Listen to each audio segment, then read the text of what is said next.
Hello children, I am Neva Mishra from Brilliant Academy of Learning. Today also I'll make you understand some rules of subject-verb agreement. See, today I have written rule 1, rule 2, rule 3 like that. बच्चों, मैंने subject verb agreement का इससे पहले 4 videos बनाए हैं.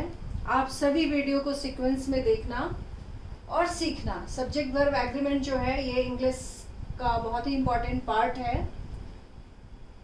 इससे आपको कई लेसन्स में हेल्प मिलता है. एग्ज़ाम में अच्छा मार्क्स गेन करो या स्पोकन या रिटन, सारे इंग्लिश अच्छा होगा आपका. Today the first rule is of relative pronoun. Relative pronoun, relative pronoun में क्या होता है? ये हु, विच, दैट, ये यूज होता है और इसका नाम ही है रिलेटिव, यानी रिलेट करता है, जोड़ता है. ये प्रोनाउन यू नो कि comes in place of noun, और उस प्रोनाउन का ये रिलेटिव प्रोनाउन है. तो रिलेटिव प्रोनाउन मीन्स व्हाट? कि हु, विच, दैट, ये से वो जुड़ता है सेंटेंस का पार्ट. क्लियर? यहाँ लिख भी दिया हमने कि उसमें क्या मिलेगा आपको, हु, विच, दैट. अब नाउन और प्रोनाउन, नंबर और पर्सन, ये क्या लिखा हमने? समझो कि जो सेंटेंस में रिलेटिव प्रोनाउन का यूज होगा जहाँ पे, तो हु, विच, दैट जो भी आया है सेंटेंस में, उसके पहले जो नाउन और प्रोनाउन आएगा उसके अकॉर्डिंग उस नाउन और प्रोनाउन के पर्सन और नंबर के अकॉर्डिंग वर्ब यूज होगा. क्लियर? ये रूल नंबर 1 आज का क्या है कि relative pronoun who, which, that जो यूज होता है सेंटेंस में, वाक्य में, तो उसके पहले ये जहाँ है, उसके पहले जो नाउन और प्रोनाउन आएगा उस नाउन प्रोनाउन के पर्सन और नंबर के अकॉर्डिंग आपको आगे वर्ब को यूज करना है. See the example. यहाँ हमने ऐसे लिख दिया है कि relative pronoun this and this, मतलब हु, विच, दैट हो, और उसके पहले ये इसके पहले जो नाउन और प्रोनाउन आएगा उस नाउन और प्रोनाउन के नंबर और पर्सन के अकॉर्डिंग जो इसके बिफोर होगा वर्ब आएगा, वर्ब उसके बाद आएगा. क्लियर? फिर से मैं एक इजी लैंग्वेज में आपको समझाती हूँ कि रिलेटिव प्रोनाउन सेंटेंस में आया हो. Relative pronoun means what? Who, what, that, which. तो इस वर्ड के पहले जो नाउन और प्रोनाउन आएगा उस नाउन और प्रोनाउन के नंबर और पर्सन के अकॉर्डिंग आगे वर्ब को आना है. क्लियर? एग्जाम्पल देखो. The girl who has won the cup is my friend. तो यहाँ देखो, हु के पहले कौन सा नाउन आया? The girl. सिंगुलर है तो आपको आगे वर्ब कौन सा डालना है? Singular. The girl who has. क्यों लगाया हैज आपने? क्योंकि द गर्ल है. ये रूल आपको बता रहा है कि रिलेटिव प्रोनाउन के पहले जो नाउन या प्रोनाउन होगा उसके नंबर और पर्सन के अकॉर्डिंग वर्ब यूज होगा. तो the girl who has won the cup is my friend. आगे भी इज है, हैज है. क्लियर? नेक्स्ट एग्जाम्पल में है द गर्ल्स. तो the girls who are playing, यहाँ क्या डाला आपने? आर. इस रूल को फुलफिल कर रहे हैं examples. The girls who are playing chess are my sisters. Clear? एक और एग्जाम्पल लिखा हमने. It is he. It is he. Relative pronoun के पहले क्या आया? ही. सिंगुलर नंबर में प्रोनाउन है तो यहाँ क्या पुट करोगे आप? Has. It is he who has written the book. Clear? अब जो रूल 2 है आज का, वो है रिलेटिव प्रोनाउन का ही, कि relative pronoun use for noun और प्रोनाउन सेम वही है कि उसके पहले यूज हो. तो वर्ब अकॉर्डिंग टू नंबर और पर्सन ऑफ दैट नाउन और प्रोनाउन सेम यहाँ भी यही है. अब जैसे यहाँ है, हमने एग्जाम्पल में लिखा है कि Sapna is one of my friends who have studied in MDDM college. तो यहाँ सपना और one of my friends who है ना यहाँ पे, तो हु के पहले फ्रेंड्स है, प्लूरल है, तो उसके बाद जो आया है वो plural verb who have studied लिखा हमने। Sapna is one of my friends, लेकिन जो हु के पहले है नाउन, उसके अकॉर्डिंग वर्ब डाला हमने। सेकेंड एग्जाम्पल देखो, you are one of them, you are one of them who advise me to take exercise daily. अब देखो यहाँ हु के पहले देम है, प्लूरल प्रोनाउन है ये, तो क्या इसमें वर्ब कौन सा यूज किया आपने? एडवाइस, एडवाइसेस नहीं। You are one of them who advise me to take exercise daily. Clear बच्चों? अब और आगे रूल्स आपको सीखना है।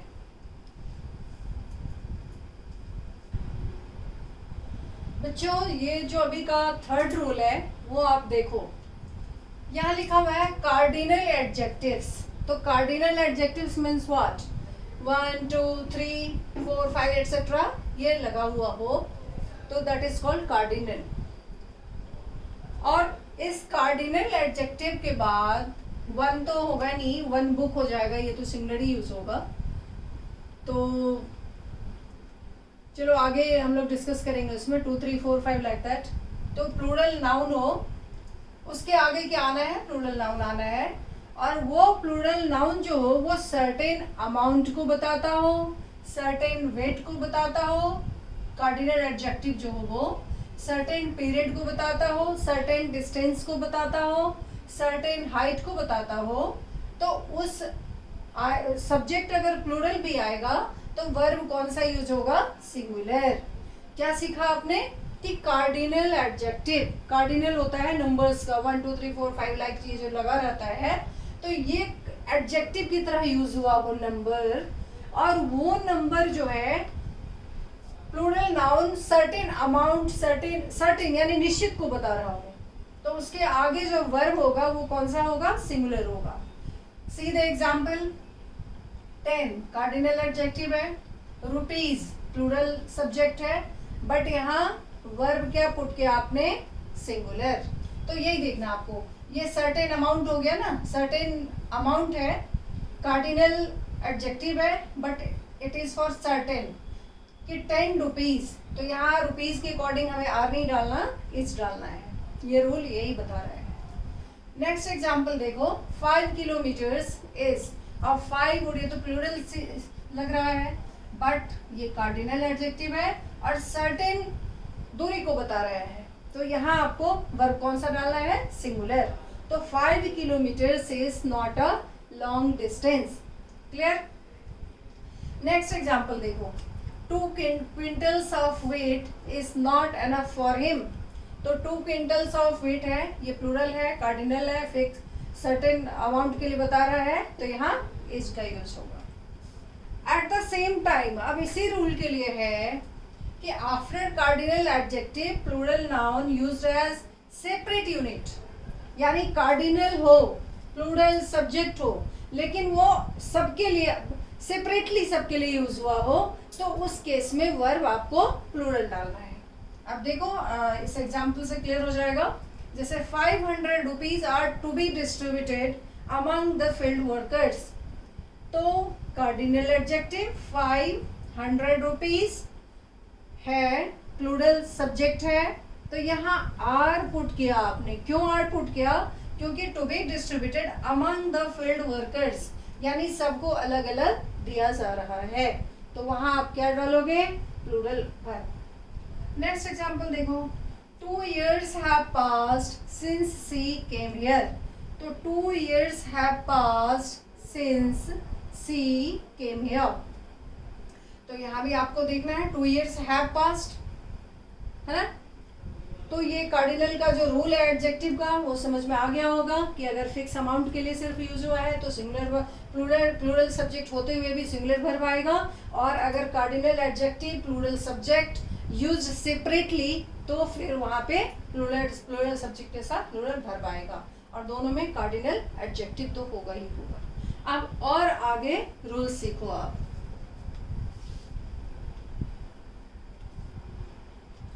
बच्चों जो ये रूल 5 है आज का, वो है कि अर्थमेटिक सम्स में वर्ब सिंगुलर या प्लूरल कोई भी यूज कर सकते हो आप, but singular verb is more preferable.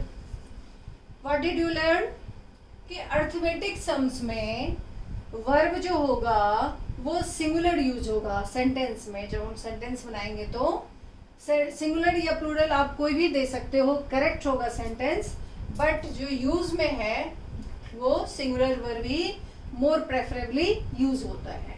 See the example, 2 and 2 makes 4, ये भी सही है। 3 and 3 makes 6 ये भी सही है।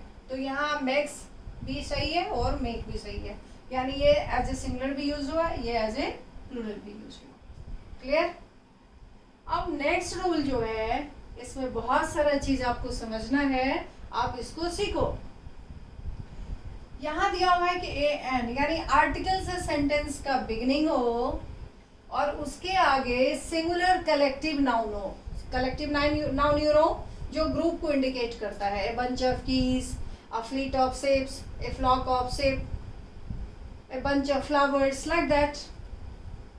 तो ये रूल बताता है, रूल 6 आज का, कि ए एन से सेंटेंस का बिगिनिंग हो, उसके आगे सिंगुलर कलेक्टिव नाउन हो, ऑफ हो, फिर प्लूरल नाउन हो, तब भी जो वर्ब होगा वो सिंगुलर वर्ब होगा। क्लियर बच्चों? क्या सीखा आपने कि आर्टिकल से सेंटेंस का शुरुआत हो, उसके आगे कलेक्टिव नाउन हो सिंगुलर नंबर में और ऑफ हो, फिर प्लूरल नाउन हो, फिर क्या हो, प्लूरल नाउन हो कलेक्टिव नाउन के आगे। तो जो वर्ब आपको यूज करना है वो सिंगुलर वर्ब यूज करना है। अब यहाँ हमने कलेक्टिव नाउन्स को लिखा है बहुत सारा, सी ए सेट ऑफ कुम्स यानी कंघियों का, बहुत सारा कंघी का जो होगा उसको क्या कहते हैं, a set of combs, a flock of sheep, a fleet of ships, जहाज वाले को शिप्स एस लगता है प्लूरल में, a crowd of people, a series of events, an army of soldiers, a class of students, a team of players, a pair of shoes, a chain of mountains, a herd of cattle, a galaxy of stars, a band of musicians, a bouquet of flowers, ये भी होता है। तो ये rule समझ में आ गया होगा आपको कि आर्टिकल से सेंटेंस का बिगिनिंग हो, उसके बाद कलेक्टिव नाउन सिंगुलर नंबर में हो, फिर वो ऑफ से जुड़ा हुआ हो और आगे जो नाउन हो वो प्लूरल नाउन हो। आगे का नाउन क्या हो, प्लूरल नाउन हो। तो वर्ब क्या डालना है आपको, सिंगुलर वर्ब। तो ये कलेक्टिव नाउन्स हमने बहुत सारे लिखे आपको समझाने के लिए। अब एग्जांपल देखो, a flock of sheep is grazing in the field. देखो यहाँ पे फ्लॉक बहुत सारा का को इंडिकेट करता है, बट वर्ब जो होगा वो सिंगुलर होगा according to this rule. A fleet of ships is seen in the sea, तो यहाँ is a set of comb is bought by me. Clear बच्चों? तो ये दोनों ही रूल आप सीख लिए होगे बढ़िया से।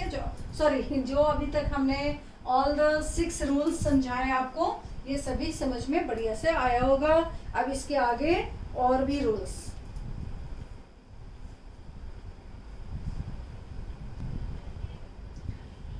बच्चों जो आज का रूल है वो मेरे ख्याल से इससे पहले मैंने 5 रूल्स बता दिया है, 6 रूल।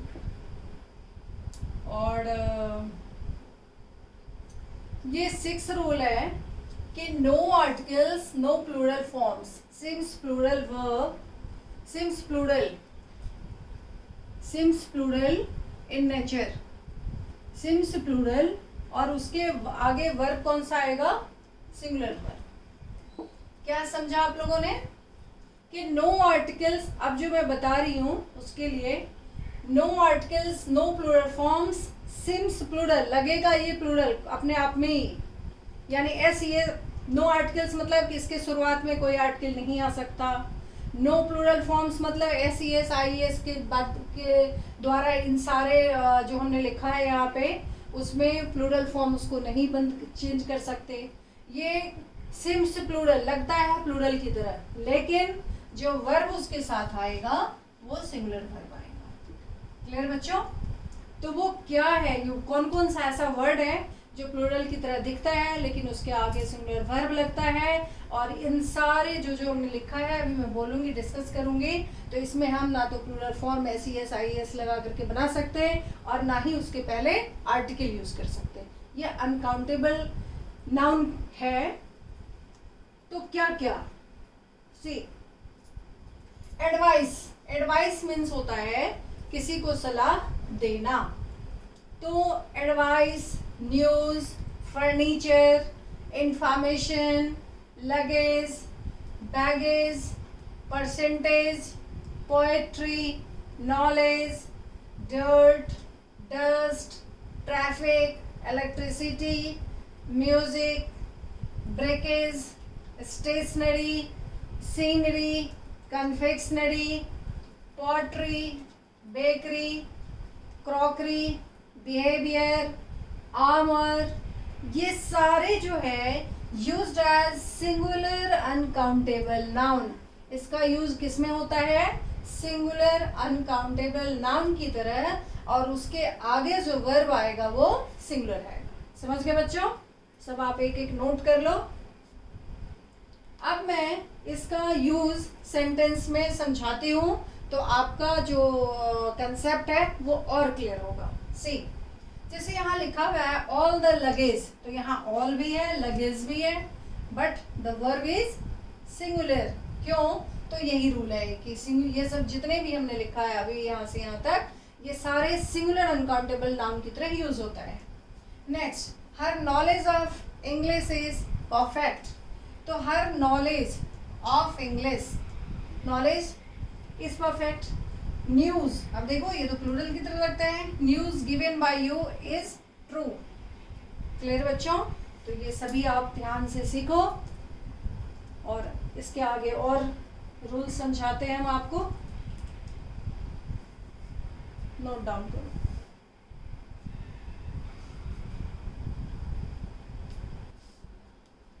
बच्चों अभी जो हमने आपको रूल बताया कि बहुत सारे ऐसे वर्ड्स हैं जिसको हम प्लूरल SES IES के द्वारा नहीं बना सकते और ना ही उसके पहले हम आर्टिकल्स यूज कर सकते।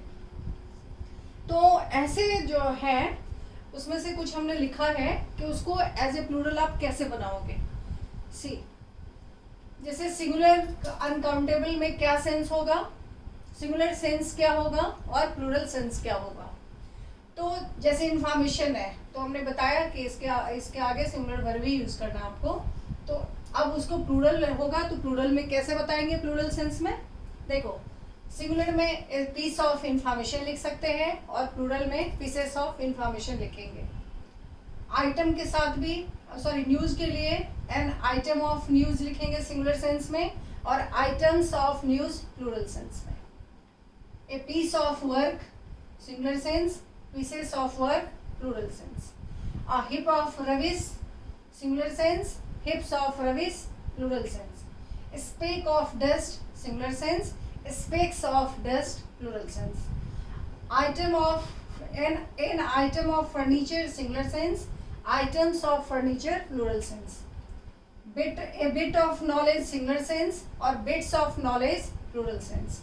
A piece of luggage singular sense, pieces of luggage plural sense.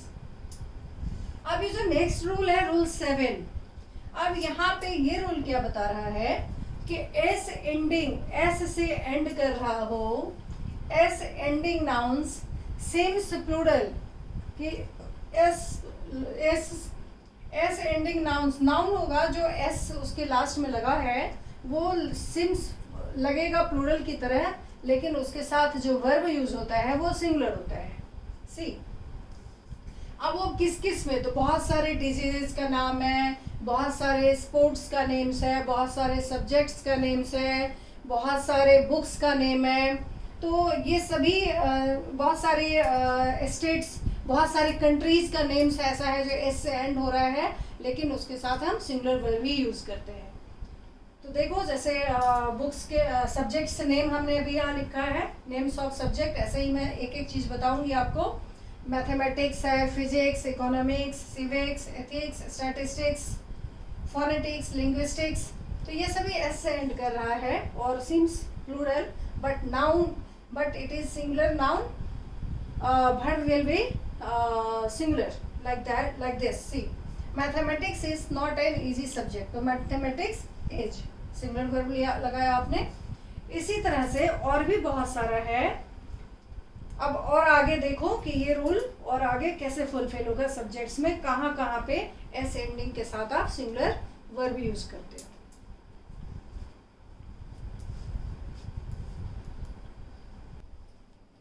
बच्चों, अभी जो हमने रूल 7 को डिस्कस किया है उसमें है कि बहुत सारे एस एंडिंग जो नेम्स हैं वो seems plural but singular verb is used. तो जैसे हमने सब्जेक्ट्स के नेम्स बताए आपको, तो mathematics, physics, economics, ethics, like that, statistics, तो ये सब seems, it's all these names are seem plural but after them verbs are used singular. तो उसी में डिजीज का नेम्स जो है, जैसे मिजल्स है, मम्स है, सिंगल्स है, तो ये सब प्लूरल दिखता है बट वर्ब उसके साथ सिंगुलर यूज होगा. नेम्स ऑफ स्पोर्ट्स जैसे कि बॉल्स, डार्ट्स, बिलियर्ड्स एक्सेट्रा, तो ये सब प्लूरल दिखने में लग रहा है लेकिन इसके आगे सिंगुलर वर्ब आएगा. नेम्स ऑफ कंट्रीज, बच्चों जिस कंट्री के नाम के आगे एस नहीं लगा हुआ है, यानी एस एंडिंग नहीं है, तो वो सिंगुलर वर्ब आएगा उस कंट्री के नेम के आगे. बट जहाँ पे एस लगा हुआ है तो वहाँ भी ये प्लूरल लगता है बट इसके साथ वर्ब जो है वो भी सिंगुलर ही आएगा. जैसे India is a big country कहोगे तो ये करेक्ट है. जैसे जिस कंट्री में एस लगा हुआ है, कुछ हमने लिखा है यहाँ पे, the United states, the United Nations, the Athens, the Philippines, the West Indies, the east Indies. Names of books, तो ये सब एस से एंड किया है.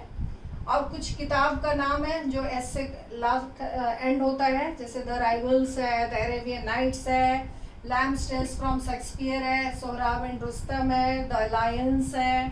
तो ये सारे एस एंडिंग नाउन्स हैं जो प्लूरल दिखते हैं बट सिंगुलर वर्ब उसके आगे यूज होता है. जैसे एग्जांपल्स लिखे हमने, measles is a contagious disease, measles, तो ईच यहाँ पे लगाया हमने. The United Nations has its own flag, has लगाया हमने, इट्स लगाया, लेकिन यहाँ यूनाइटेड नेशंस है. Tales from Shakespeare is a good book. The name of country use for its player. अब अगला रूल 8 क्या कह रहा है कि जब कंट्री का नाम यूज हुआ हो प्लेयर्स के लिए, उस कंट्री के प्लेयर्स के लिए, तो वहाँ वर्ब प्लूरल आएगा. जैसे India have defeated Pakistan in the world cup. तो इंडिया हैव मीन्स कि इंडियन प्लेयर्स, इंडिया का मतलब यहाँ पे Indian players, defeated Pakistan in the world cup. Thank you बच्चों. अब इसके आगे नेक्स्ट वीडियो में मैं बताऊंगी.